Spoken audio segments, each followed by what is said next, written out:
하나님께서 이 새벽에 우리에게 허락하시는 말씀 창세기 26장 12절에서 22절까지 말씀입니다.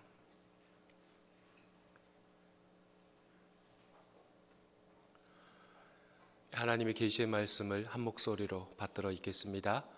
이삭이 그 땅에서 농사하여 그 해에 100배나 얻었고 여호와께서 복을 주심으로 그 사람이 창대하고 왕성하여 마침내 거부가 되어 양과 소가 떼를 이루고 종이 심이 많음으로 블레셋 사람이 그를 시기하여 그 아버지 아브라함 때에 그 아버지의 종들이 판 모든 우물을 막고 흙으로 메웠더라.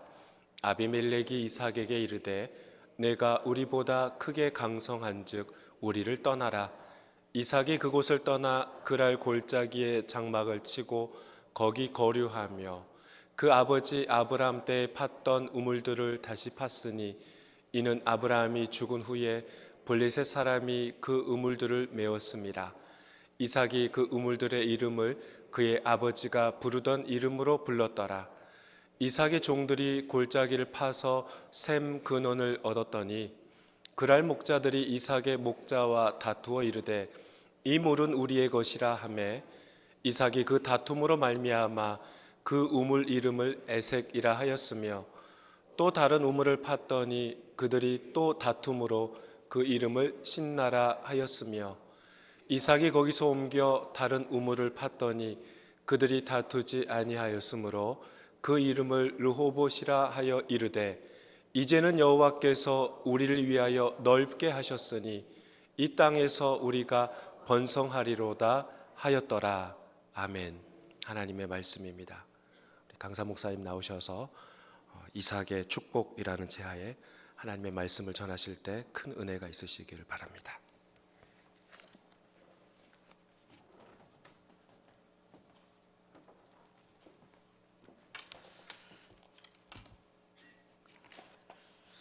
편히 주무셨죠? 우리 새벽에도 새벽 이슬 같은 하나님의 은혜가 우리와 함께 하실 줄로 믿습니다. 안 잊어버리셨죠? 아브라함이 축복을 받게 된 축복의 원리, 첫 번째는 떠나라. 떠날 수 있어야 된다. 버릴 수 있어야 된다. 두 번째는 말씀을 따라가라. 떠나는 게 중요한 것이 아니라 무엇을 따라가느냐? 말씀을 따라가라. 세 번째로는 가는 곳마다 단을 세웠더라. 예배의 중심의 삶. 예배라는 것은 하나의 형식을 말하는 것이 아닙니다. 예배 시간에는 모든 환경이 다 다르고 인생의 책임도 고민도 다 다르지만 모두 하나님 앞에 잠잠하잖아요. 하나님을 만나는 시간, 하나님의 음성을 듣는 시간, 내 삶을 하나님 뜻대로 조정하는 시간. 그래서 예배라는 것이 매우 중요한 것입니다. 가는 곳마다 무엇을 쌓았더라? 단을 쌓았더라. 그 다음에 네 번째는 뭐죠? 막벨라 굴을 쌓아. 하나님의 축복과 약속이 나에게서 멈추는 것이 아니라 오고 오는 세대까지 이어지며 하나님의 뜻을 감당할 수 있도록 무덤을 사고 뼈를 묻는, 그래서 후손들이 그 약속을 떠나지 않게 하는 것, 이것이 얼마나 위대한 아브라함의 삶의 자세였는지 우리가 생각해 보았습니다. 자, 오늘은 이삭의 하나님, 또 이삭을 하나님이 왜 축복하셨고 하나님이 어떻게 사용하셨는지 이것들을 우리가 생각해 보겠습니다. 여러분, 족장들 중에 가장 평범한 인생을 산 족장이 이삭입니다. 그러니까 아브라함도 야곱도 요셉도 한마디로 파란만장하잖아요. 파란만장해. 그러니까 본토 친척 아비 집을 떠나서 새로운 땅에서부터 살아가면서 남들은 하나님 믿지도 않는 세상에서 하나님 믿는 자로 살아가는 인생이 파란만장한 인생이었어요. 그런데 상대적으로 이삭은 굉장히 평온합니다. 그래서 성경의 기록도 이삭은 가장 적어요. 왜냐하면 파란만장한 인생이 별로 없기 때문이죠. 기록도 적습니다. 자, 오늘 읽은 말씀이 이삭을 표현하는 아주 대표적인 그런 성경 구절이라 이렇게 말할 수 있습니다. 이삭이 평범하지만 그렇다고 해서 복을 못 받았거나 또 훌륭하게 인생을 살지 못했다, 그런 뜻은 절대로 아닙니다. 자, 오늘 말씀 12절에도 보니까 이삭이 그 땅에서 농사하여 그의 100배나 얻었고 여호와께서 복을 주심으로 그 사람이 창대하고 왕성하여 마침내 거부가 되어. 자, 이삭이 복을 많이 받았습니까? 못 받았습니까? 엄청 복을 많이 받은 사람이 또 이삭이에요. 근데 여기 보니까 그 땅에서 농사하여 그해 몇 배나 얻었고 100배를 얻었다. 여러분, 농사져서 100배를 얻는 경우가 있습니까?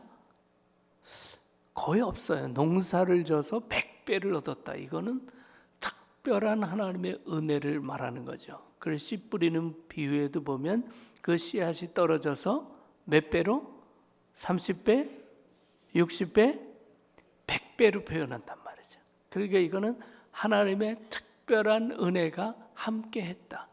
하나님이 주시는 최고의 복을 누렸다. 이게 100배라는 의미입니다. 여러분, 우리가 인생 살아가면서 내가 노력한 만큼 걷고 살아가는 것은, 그것은 어떻게 보면 노동의 대가일 수도 있어요. 그러나 하나님이 함께 해주실 때 그것이 30배가 되고 60배가 되고 100배가 되는 거죠. 그러니까 이삭은 바로 평범한 것 같았으나 하나님이 주시는 특별한 은혜를 누리고 산 사람이다. 그래서 이삭이 참 특별한 인생을 살았구나라는 것을 알 수 있습니다.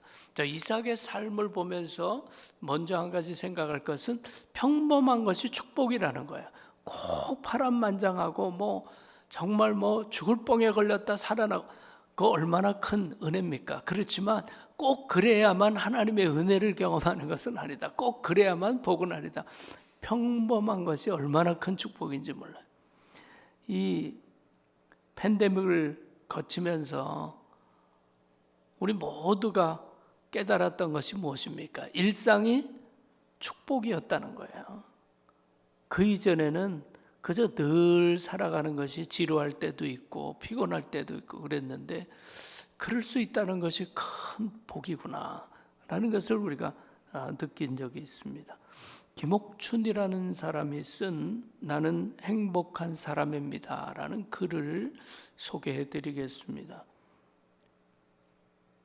걸을 수만 있다면 더 큰 복은 바라지 않겠습니다.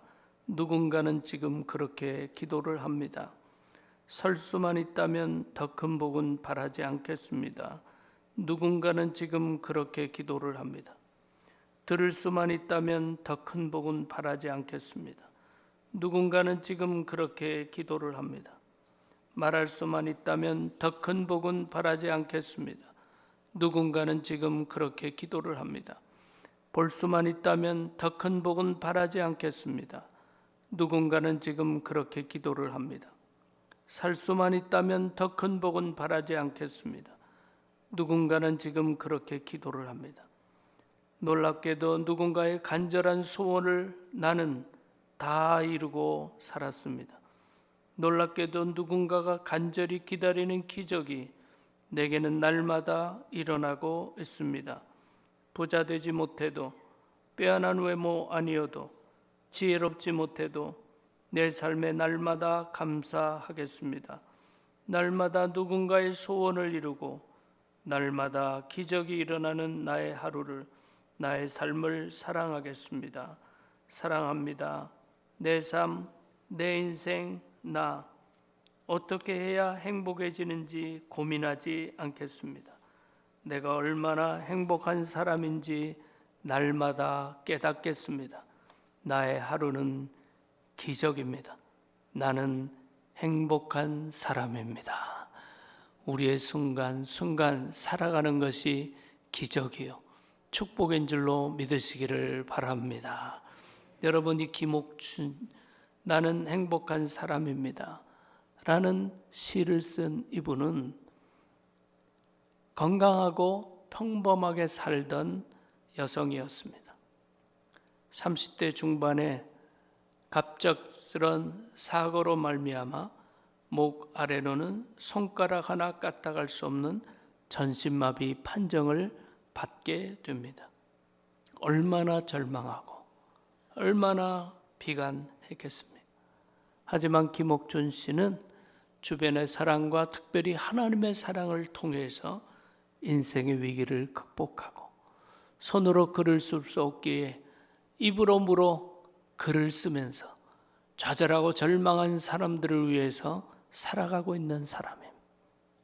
바로 그런 형편에 있지만 날마다 살아가는 것이 기적이고 날마다 살아가는 것이 은혜라고 고백하는 이 고백을 들으면서 평범하게 주어지는 우리의 인생이 얼마나 소중한 것인지, 내가 의미 없게 사용하고 활동하는 그 모든 것들을 간절히 소망하는 사람들이 이 세상에는 너무나 많이 있다라는 것을 생각하고 평범한 가운데 주시는 하나님의 은혜, 그 은혜를 기억하시는 우리 모두가 될 수 있기를 바랍니다. 이삭에게 보여주는 훌륭한 점, 왜 하나님이 이삭을 축복하시고 사용했을까? 첫 번째로는 순종의 사람이 되라라는 거예요. 첫 번째 이삭을 통한 축복의 원리는 같이 해보겠습니다. 순종의 사람이 되라. 이렇게 평범한 것 같은 이삭이 100배의 축복을 누리면서 살아갔던 이유가 무엇일까?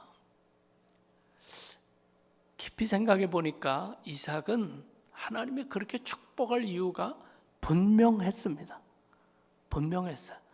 볼 것도 없다, 물을 것도 없다. 이삭은 하나님이 축복하실 수밖에 없었습니다.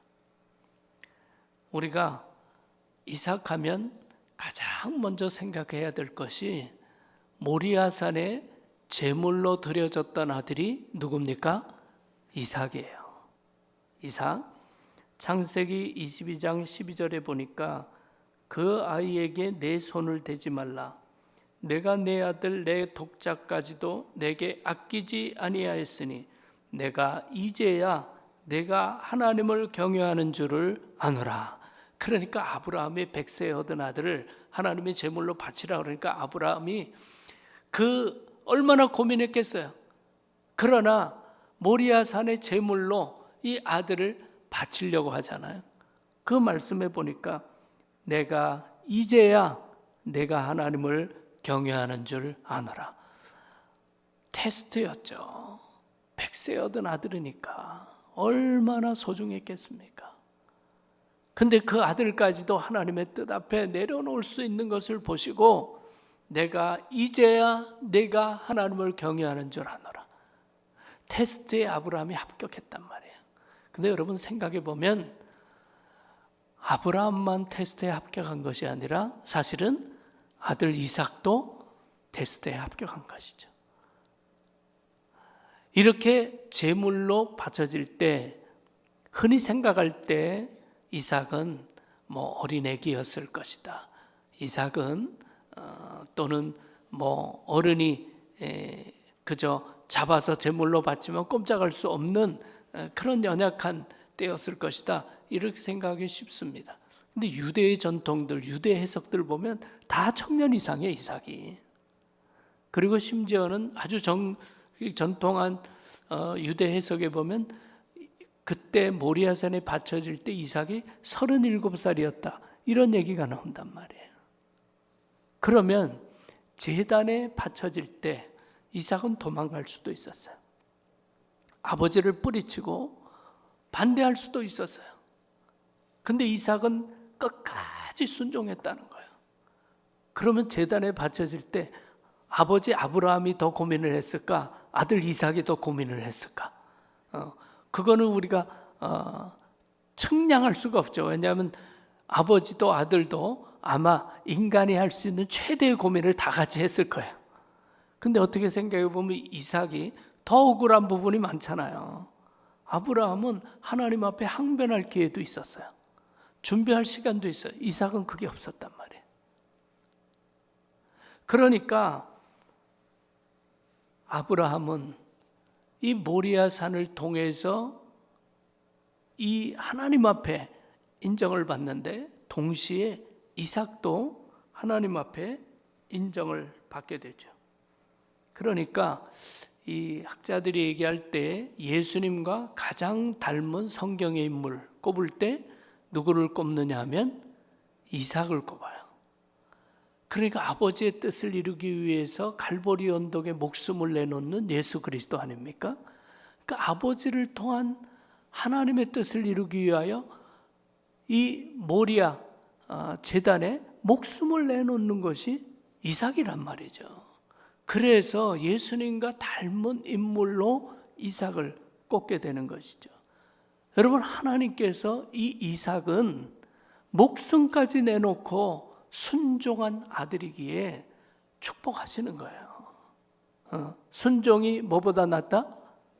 제사보다 낫다. 하나님이 보실 때 기뻐하는 것은 순종하는 믿음이라는 거죠.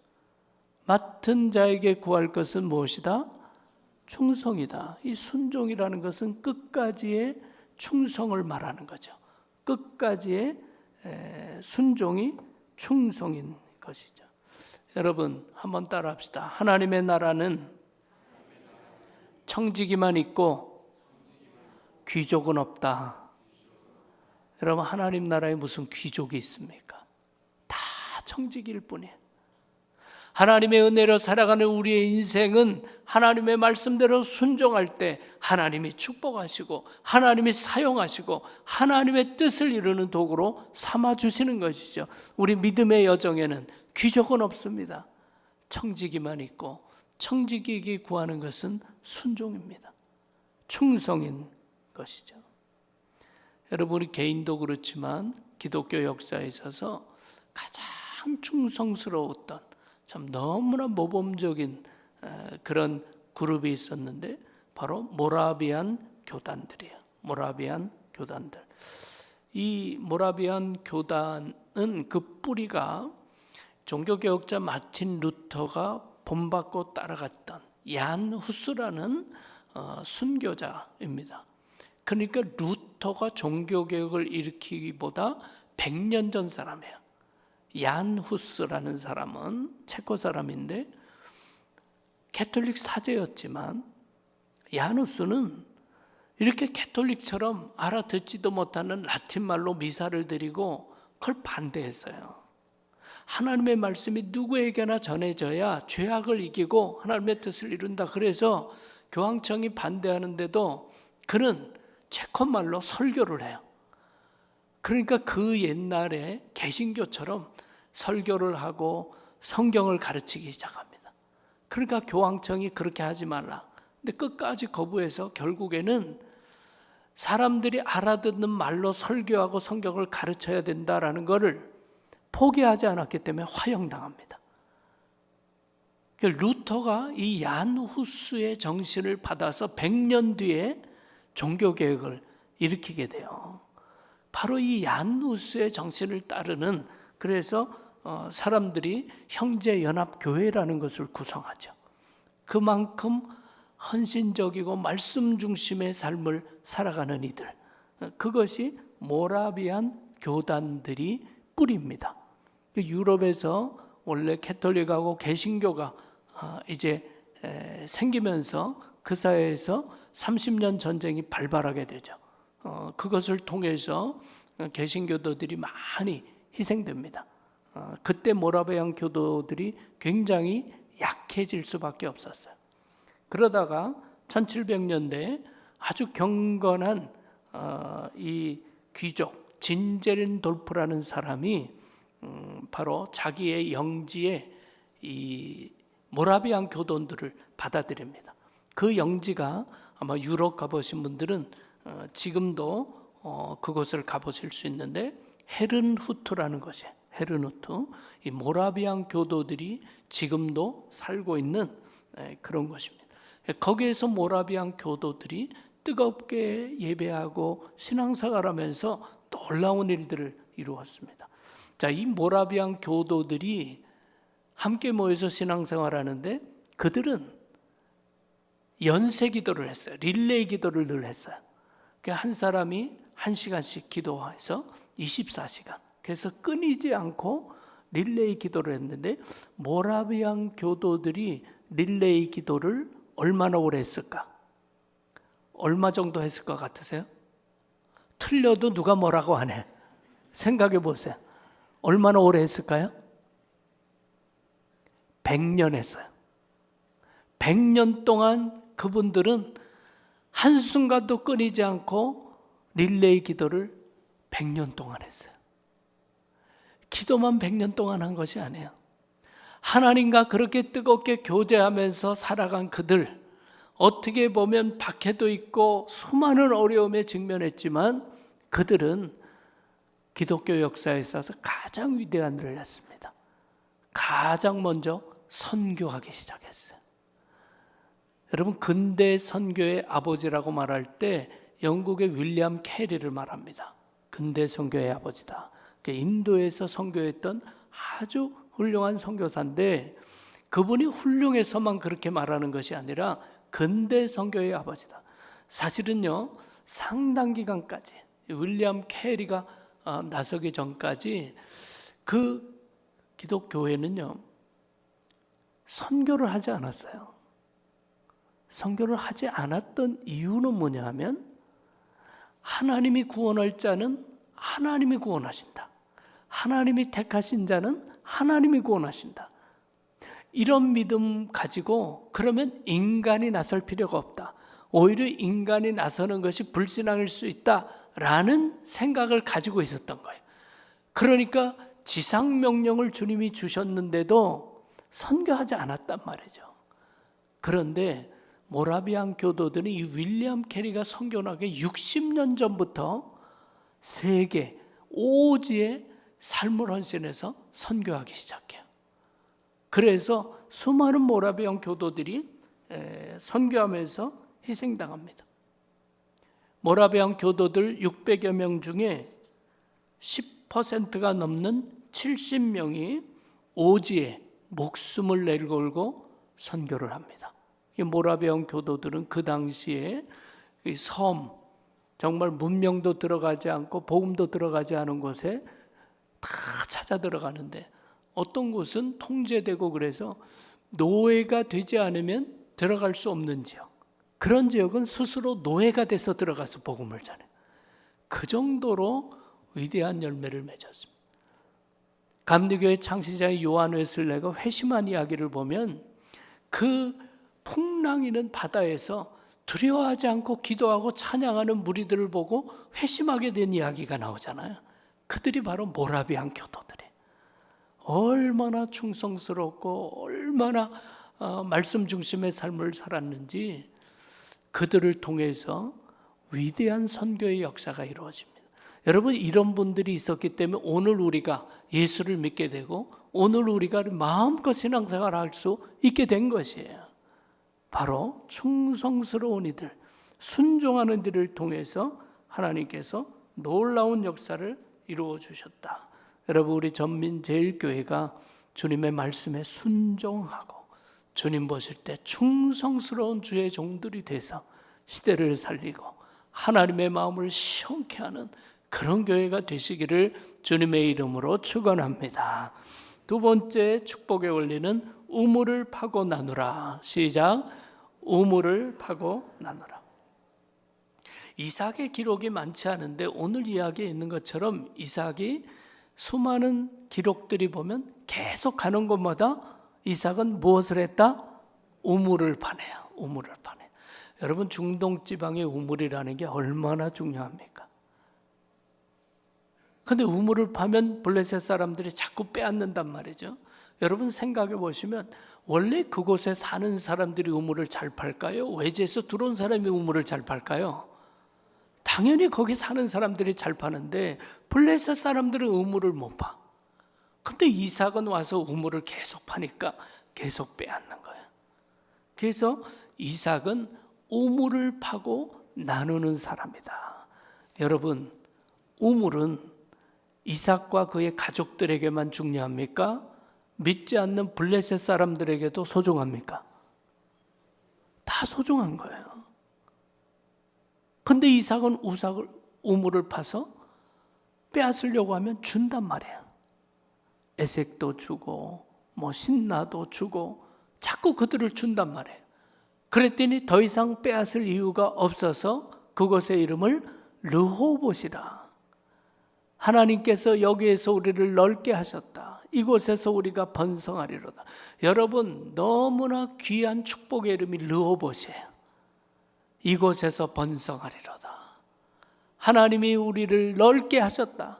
여러분 모두가 이 생명을 나누고 유익을 주면서 르호봇의 복을 누리시기를 바랍니다.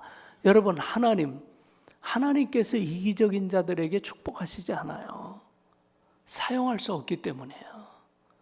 그건 인간적인 이익일 뿐이죠. 하나님이 사용하는 축복이 되지 못해요. 나누는 사람들, 베푸는 사람들에게 축복은 흘러갈 수 있기 때문에 하나님이 그들을 귀하게 사용하는 것이죠.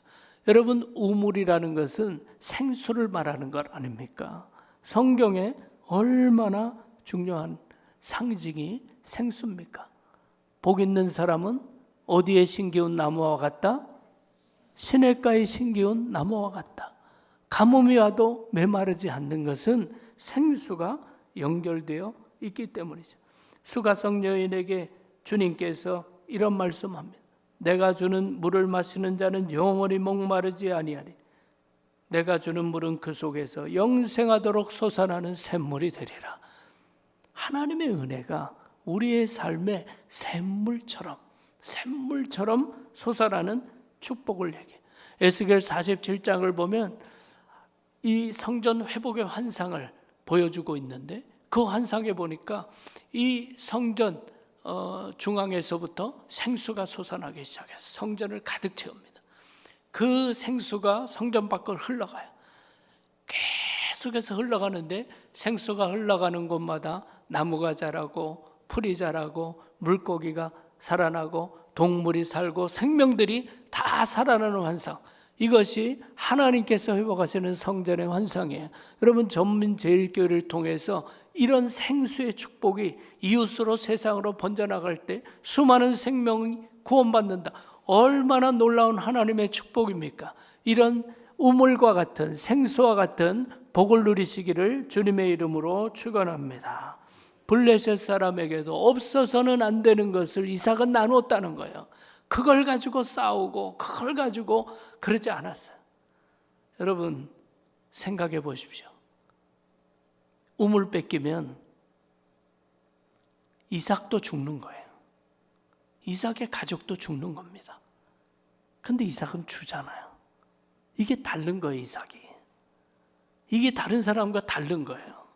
우물 뺏기면 그 메마른 땅에서 이삭과 가족들도 다 죽을 수밖에 없잖아요. 근데 준단 말이에요. 이게 이삭이에요. 그러면 이삭이 그렇게 소중한 이삭을 왜 주었을까요? 무엇 때문에 줄 수 있었을까요? 다른 것 없어요. 이삭은 하나님을 믿었어요. 하나님을 믿었어요. 이것을 주면 하나님이 또 내게 우물을 주실 줄로 믿습니다. 이 믿음이 있으니까 주죠. 우물 없으면 다 죽는 거예요, 가축도. 이삭에겐 이런 믿음이 있었기에 나누는 삶을 살아갈 수 있었다라는 거예요. 코로나를 맞이했을 때 제가 섬기는 교회에서도 정말 여러 가지 사역들을 하는 중에 그 당시 소상공인들이 얼마나 어려웠습니까? 갑자기 사람들이 다닐 수 없고 뭐 여러 가지 제약을 당하게 되니까, 그래서 50만 원씩 교회 주변에 가게들 그때 205개 업체에게 50만 원씩 다 이렇게 나누었는데요. 그때 단 한 번 종교를 묻지 않았어요. 뭐 교회 다니십니까? 앞으로 다니시겠습니까? 다 묻지 않았어요.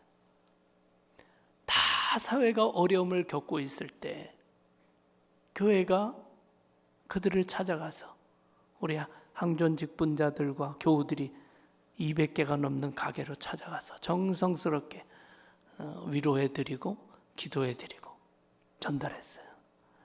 여러분, 어떻게 보면 사회 위기 때가 복음을 전할 수 있는 최고의 기회입니다.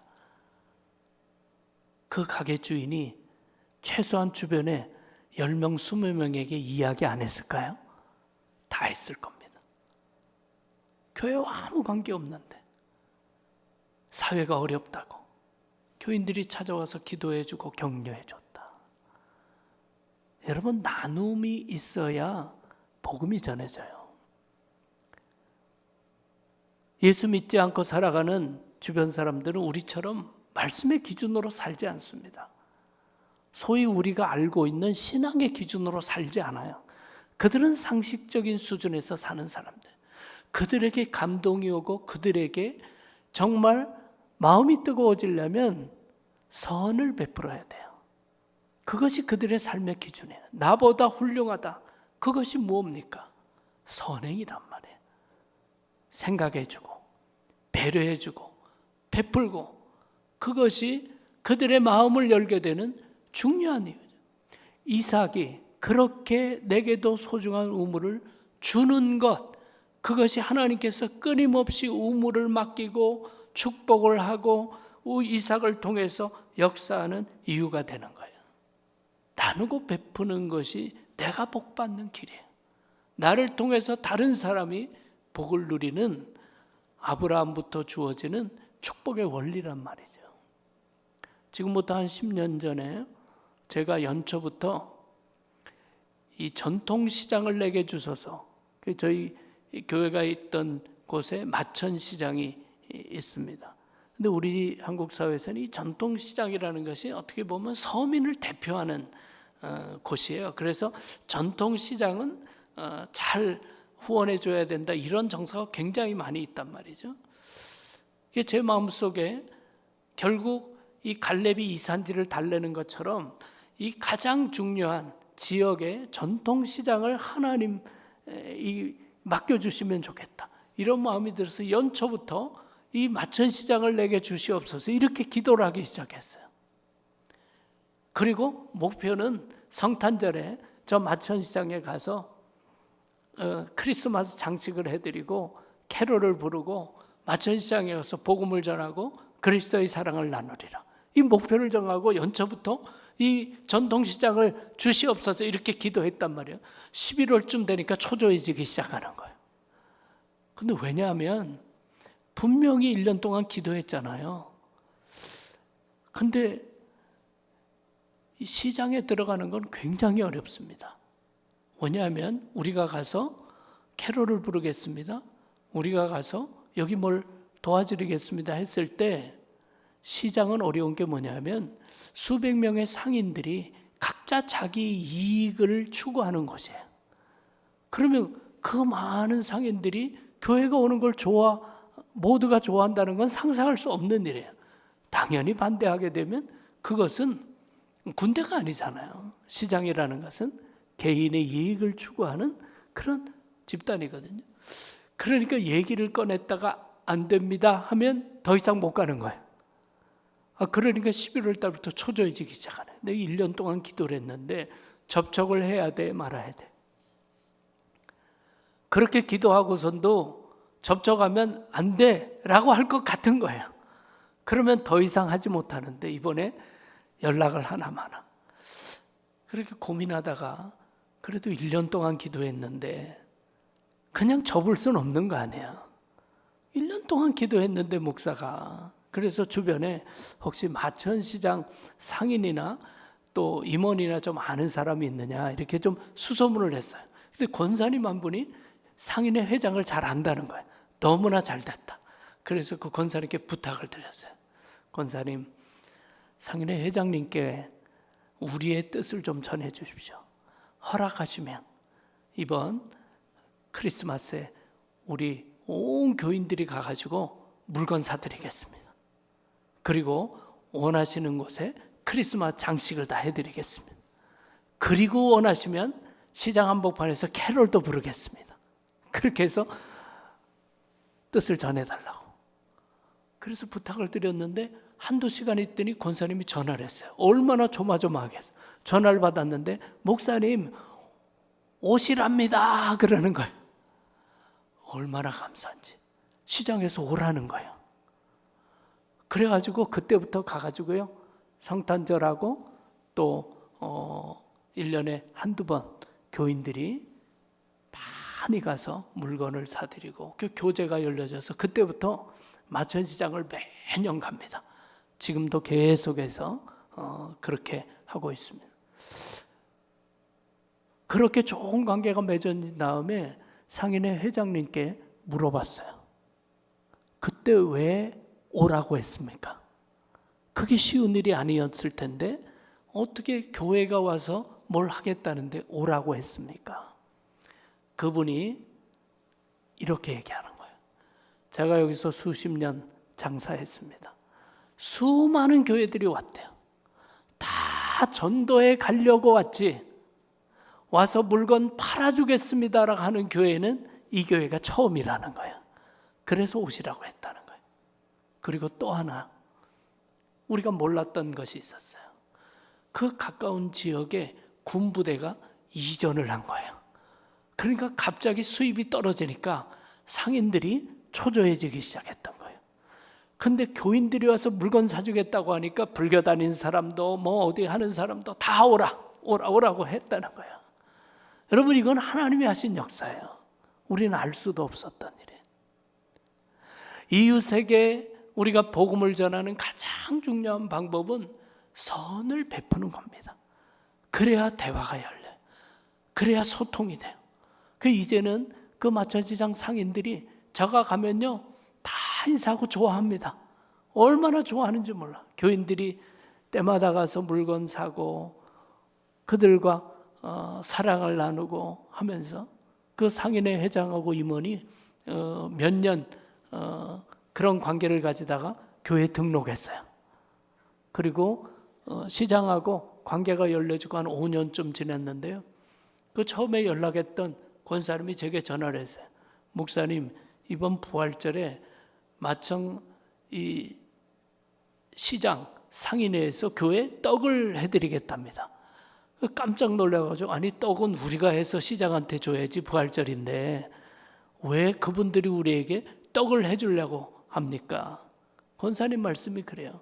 그동안 늘 우리 시장을 위해서 사랑을 해줬기 때문에 우리 상인회에서 이번에는 교회에 떡을 해주기로 결정을 했다는 거예요. 근데 궁금한 거예요. 너무 고마운데 우리 교인들 떡 먹으려면 떡이 많이 필요한데 그 얼마나 해주려고 그러나 그게 궁금해요. 그래서 권사님께 조심스럽게 떡을 얼마나 해준답니까? 물어봤어요. 그랬더니 또 연락해 봤더니 다 해줍니다. 다 해준답니다. 그러는 거예요. 다 해준다. 이게 이상한 거예요. 다시 한번 정확히 물어봐. 얼마를 해주겠냐? 그랬더니 다시 물어보니까 한 가마니 해주겠다 했다는 거예요. 왜냐하면 이분들이 교회에 나와본 적이 없는 거예요. 어느 교회나 떡 한 가마니만 해주면 다 된다고 생각한 거죠. 우리 교회는 떡 물어보니까 11가마 한다고 그러더라고요. 그래서 다시 연락드리라 그랬어. 우리 교회는 떡 11가마가 필요한데 한 가마만 해주십시오. 나머지 10가마는 그 마천 시장 안에 있는 떡집에 우리가 다 주문하겠습니다. 그래서 크리스마스 때 떡을 먹었거든요. 마천 시장 때문에 부활절에도 떡을 먹게 된 거예요. 그래서 한 번 먹기 시작하면 부활절에 교인들이 또 떡을 찾기 때문에 그 다음부터 계속 떡을 먹어요. 여러분, 제가 어디 가면 그런 얘기합니다. 전통시장으로부터 부활절에 떡 받아 먹은 교회 있으면 손 들어봐라. 그런 교회 없을 거예요. 우리가 먼저 베풀고 나눌 때 일반 세상이 기뻐하고 좋아하면서 우리도 뭔가를 베풀기를 원하고 교류하기를 원하고, 여러분, 이게 이삭의 삶이에요. 이삭에게도 우물은 똑같이 중요합니다. 그러나 그것을 나눌 수 있는 이삭이었기 때문에 하나님께서 이삭을 크게 사용하고 축복했다는 사실이죠. 우리가 좀 더 나가서 이런 선행과 아울러 교회가 줄 수 있는 가장 중요한 우물은 역시 복음이에요. 복음입니다. 영원한 생명, 영원한 생수. 우리가 사랑을 나눈 것을 통해서 결국 복음을 전하고 그들이 생수 대신 예수 그리스도를 만날 수 있도록 인도하는 것, 그것이 얼마나 중요한 일인지 모릅니다. 여러분, 이 지역사회에 우물이 있다면 누가 우물의 역할을 해야 됩니까? 전민제일교회가 우물의 역할을 해야 되는 거예요. 아마 목사님도 그렇게 목회해 가시겠지만 제가 목회하는 교회에서도 마지막 사실 코로나 팬데믹 때문에 실현하지 못했기 때문에 마지막 3년 동안은 매주 세례를 베풀었어요. 매주 세례 베풀었습니다. 그걸 위해서 교인들이 기도하고 전도하고 양육해서 매주 세례를 베푸는데 모든 세례 받는 사람들이 다 신앙 간증해요. 억지로 시켜서 하는 게 아니라 양육 과정을 통해서 왜 예수 그리스도가 우리에게 구원자인지, 왜 우리가 죄인인지, 왜 복음이 필요한지 이걸 다 가르치니까요. 처음에는 간증하면 세례 안 받는 사람들이 안 해도 됩니다. 간증 안 해도 됩니다. 세례 받으세요. 근데 8번 공부를 다 하면요, 모든 사람이 신앙 간증해요.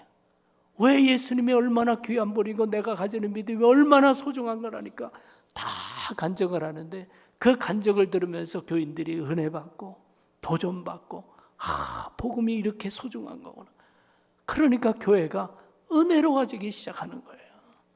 여러분, 생명을 사랑하고 생명을 나누는 이삭을 하나님이 축복하시고 사용하시는 줄로 믿으시기를 바랍니다. 마지막 세 번째 축복의 원리, 화평의 사람이 되라. 시작. 화평의 사람이 되라. 여러분, 이삭은 그 소중한 우물을 빼앗을 때 한 번도 다투지 않았어요. 그러니까 화평을 먼저 추구했던 것이죠. 내 거를 절대로 빼앗기지 않겠다 하면 목숨 걸고 싸워야 돼요. 그러나 이삭은 하나님이 나와 함께 하신다는 믿음이 있었기 때문에 베풀 수도 있었지만 그 어려운 순간에 화평을 먼저 추구했단 말이에요. 그러니까 블레셋 사람들이 더 이상 이삭을 괴롭힐 수 없는 거죠. 이 사람들은 너무나 좋은 사람들이다. 이 사람들은 우리와 싸우는 것이 아니라 선을 베풀어 주었다. 그래서 뺐을 때마다 몇 번 우물 빼앗고 그 다음부터는 빼앗지 않는 거예요. 그러니까 이삭이 번성하게 되었다는 것 아닙니까? 성경을 보면 화평케 하는 자가 복이 있다. 화평케 하는 자가 복이 있다. 그렇게 이야기하고 있습니다. 자, 마태복음 12장 25절 말씀을 같이 한번 읽겠습니다. 예수께서 그들의 생각을 아시고 이르시되 스스로 분쟁하는 나라마다 황폐해질 것이요 스스로 분쟁하는 동네나 집마다 서지 못하리라. 여러분, 스스로 분쟁하는 나라는요 가장 무능한 나라예요.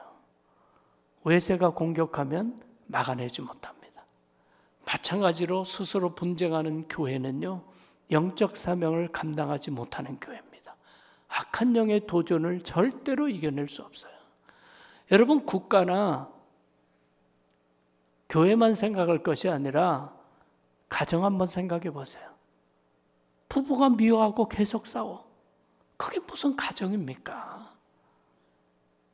가정의 행복도 축복도 이어갈 수 없고 세상을 극복할 수 있는 힘을 얻는 것이 가정이 되어야 되는데, 가정에서 가장 상처를 받고 가정에서 너무 고통스럽다면 그 가정이 무슨 의미가 있겠어요? 화평하는 것이 하나님의 가치입니다. 화평할 수 있어야 선한 열매가 맺혀지고 화평할 수 있어야 하나님의 역사가 이어질 수 있다는 것이죠. 여러분, 교회는 누구나 내 교회라고 생각합니다. 그렇기 때문에 누구든지 내 주장을 할 수 있어요. 그러나 그건 인간적인 생각이죠. 교회는 내 교회가 아니라 누구의 교회입니까? 주님의 교회예요. 내가 교회를 소중히 여긴다는 것은 내 교회 맞지만 그럼에도 불구하고 교회는 내 교회가 아니라니까요. 누구의 교회라고요? 주님의 교회, 하나님의 교회예요. 그런데 왜 내 주장을 그렇게 해서 상처를 주고 이겨야 되고 왜 갈등을 해야 됩니까? 악한 영이 좋아하는 일을 왜 내 교회라고 생각하며 그런 일을 하냐? 교회를 이해하지 못하는 사람들은 바로 그렇게 교회를 무너뜨리는 거예요. 성령이 역사하려면 화평을 추구해야 돼요. 악한 영이 역사하는 것은 분열을 추구하는 것입니다. 그 분열을 원하는 사람이 어디 있어? 내 주장하다 보니까 분열이 되는 거예요. 여러분 1950년대 웨스컨신 대학에서 실제로 조사한 내용이 나와 있는데 우수한 문학 지망생들이 모임을 만들었다고 합니다. 그래서 그 사람들이 정기적으로 모여서 자기가 쓴 시나 소설을 발표해요. 그런데 이 그룹에서는 원칙이 비평하는 거예요. 날카롭게 비판해 주는 거예요. 앞으로 당신이 훌륭한 시인이 되든지 소설가 되든지 문학을 하는 사람이 되기 위해서는 정말 진심을 다해서 비평하는 그런 일을 했다는 거예요. 그리고 또 한 그룹은 그 써온 시나 소설이나 글을 보면서 진심으로 칭찬을 했다는 거예요. 어떤 면이 너무나 훌륭하다. 어떤 면이 참 좋다. 이걸 했다는 거예요. 그래서 이 두 그룹이 이 문학도들이 모여서 이런 모임을 운영했대요. 20년 뒤에 결과를 본 거예요. 사회에서 훌륭한 문인으로 활동하는 사람들이 비평하는 A그룹에서 많이 나왔을까요? 칭찬하는 B그룹에서 많이 나왔을까요? 예. A그룹이면 제가 얘기를 하지도 않았지. 놀랍게도요, 세상 사람들은 자꾸 비판해줘야 이 사람이 잘 될 것 같죠? 그 사람이 가진 좋은 점 칭찬했던 모임에서 훌륭한 문인들이 많이 배출됐다는 거예요. 여러분, 주님의 몸된 교회에서 주님의 이름으로 축복하시기 바랍니다. 용서하시기 바랍니다. 화평하시기 바랍니다. 저는 목회하면서 교우들에게 교회 와서 일 너무 열심히 잘하려고 하지 마세요. 화평을 잘하려고 하세요. 교회는 일하는 데가 아니에요. 교회의 사명을 이루기 위해서 일이 필요할 뿐이지 교회는 일하러 오는 데가 아니에요. 교회는 사랑하기 위해서 오는 거죠. 하나님 사랑, 이웃 사랑. 여러분, 교회가 어려운 것은 일거리가 어려운 데가 아니에요. 교회는 일거리로 말하면 교회는 아무것도 아니에요. 여러분의 회사가 어렵죠. 교회는 무슨 일거리가 어렵습니까? 교회가 어려울 거 하나도 없어요. 근데 교회가 어려운 거는 뭔지 아세요? 사람이 어려워요. 누구나 사랑받고 싶고, 누구나 인정받고 싶고, 누구나 위로받고 싶고, 개개인이 가진 인생의 고민과 갈등은 너무나 깊은 것이 많아요. 사람이 중요한 것이 교회란 말이에요. 그러니까 일보다 화평을 추구하고 비평보다 축복해 줄 수 있는 곳, 바로 그곳에 성령의 역사가 있고 그곳에 하나님의 은혜가 있음을 믿으시기를 바랍니다. 잠언 27장 21절 말씀 같이 한번 읽겠습니다. 잠언 27장 21절 말씀 제가 읽어드릴게요. 도가니로 은을, 풀무로 금을, 칭찬으로 사람을 단련하느니라. 무엇으로 사람을 단련하느니라? 칭찬으로 사람을 단련하느니라. 이게 성령의 공동체예요. 이게 사랑의 공동체입니다. 여러분, 이게 이삭의 삶이잖아요. 그러니까 하나님이 이삭을 평범한 것 같지만 축복한단 말이죠.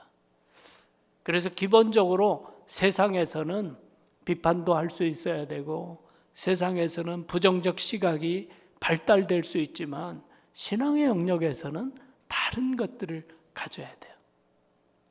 그 이 전기로 가는 배를 처음으로 만든 사람이 로버트 풀톤이라는 사람이에요. 근데 이 강가에서 이 전기로 배를 가게 했다고 맨날 실험을 하니까 얼마나 많은 사람들이 싫어하겠어요. 그래서 아주 부정적으로 보는 사람들이 많았다는 거예요. 그래서 계속 비판을 합니다. 저 배는 절대로 안 간다. 저 배는 무슨 일이 있어나 절대로 안 간다. 계속 비판했는데 드디어 전기로 배가 가기 시작했어요. 배가 가는 거예요, 전기로. 놀라운 일이 생긴 거죠. 그러니까 비판하던 사람들이 어떻게 했는 줄 알아요? 잘못했다고 그래야 될 거 아니에요. 이런 일이 될 줄 몰랐다고 그래야 될 거 아니에요. 그 늘 절대로 안 간다고 했던 사람들이 그 다음에 뭐라 그러냐면 절대로 저 배는 안 선다 그렇게 얘기를 하더래요. 부정적인 사람들은 항상 부정적이에요. 그러니까 변화가 없죠. 그러니까 관계를 못 만들죠. 여러분, 가장 부정적인 분이 있다면 하나님 아닐까요? 부정적일 수 있는 분, 인간의 모든 숨겨진 죄악까지 다 아시는 분이 하나님이에요. 그 하나님이 우리를 의대로 대했다면 살아남을 존재 하나도 없어요. 모든 것을 아시지만 사랑으로 품고 예수 그리스도의 대속적 죽음으로 용서하고 품어주시는 거 아니에요. 너의 죄악을 기억도 하지 않겠다고 말씀하시는 건 아닙니까? 이게 우리가 받은 은혜예요. 이게 우리가 받은 사랑이에요. 이 하나님이 우리의 하나님이에요. 그렇다면 이삭처럼 화평을 먼저 추구할 때 그것이 르호봇이 되는 거예요. 그것이 우물을 나눠 믿지 않는 사람들도 생명을 얻고 살아가게 되는 계기가 되는 것이죠. 여러분, 하나님이 평범한 이삭을 축복한 데는 분명한 이유가 있었던 것입니다. 세 가지 축복의 자세 우리 한번 해볼까요? 첫 번째는 뭐죠? 순종의 사람이 되라. 순종의 사람이 되라. 두 번째는 우물을 파서 나눠라. 유익을 주라는 거예요. 생명에 도움되는 것들을 하라. 세 번째는 화평의 사람이 되라. 화평의 사람이 되라. 여러분, 이삭의 축복을 누리시는 여러분들이 되시기를 주님의 이름으로 축원합니다. 기도하겠습니다. 참 좋으신 주님 감사합니다. 봉사경회를 허락해 주시고 우리들에게 말씀해 주시니 감사드립니다. 아브라함의 하나님, 이삭의 하나님, 야곱의 하나님이 나의 하나님임을 체험하며 우리의 일생이 르호봇과 같이, 르호봇의 축복처럼 이삭과 같이 복을 나누는 삶이 되게 하여 주시옵소서. 예수 그리스도 이름으로 기도하옵나이다. 아멘.